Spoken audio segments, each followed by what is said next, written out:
హరి ఆదేశించిన విధంగా దేవతలు హిరణ్యకశిపుడు నశించడం తప్పదని భావించి తమ తమ దిక్కులకు వెళ్ళిపోయారు. నారదుడు ధర్మరాజుతో ప్రహ్లాదుని వృత్తాంతాన్ని ఇలా చెప్తున్నాడు.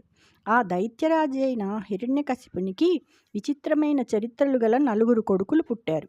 వారిలో తనయందునఖిల భూతములందునొక భంగి సమహితత్వంబున జరగువాడు పెద్దల బొడగన్న భృత్యుని కైవడి జేరి నమస్కృతుల్ సేయువాడు కన్ను దోయికి నన్య కాంతలడ్డంబైన మాతృభావము సేసి మరలువాడు తల్లిదండ్రుల భంగి ధర్మవత్సలతను దీనులగావ చింతించువాడు సఖుల ఎడ సోదర స్థితి జరుపువాడు దైవతములంచు గురువుల దలచువాడు లీలయందును బొంకులు లేనివాడు లలిత మర్యాదుడైన ప్రహ్లాదుడధిప.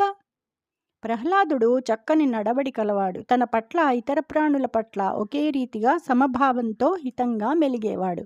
పెద్దలను చూడగానే సేవకునిలా చెంత చేరి నమస్కరించేవాడు. తన చూపులకు ఎవరైనా పరస్త్రీలు అడ్డం వస్తే తల్లిలా భావించి పక్కకు తొలగిపోయేవాడు. ధర్మం పట్ల ఆసక్తితో దీనులను తల్లిదండ్రుల వలె కాపాడాలని అనుకునేవాడు. స్నేహితులను సోదరుల వలె ఆదరించేవాడు.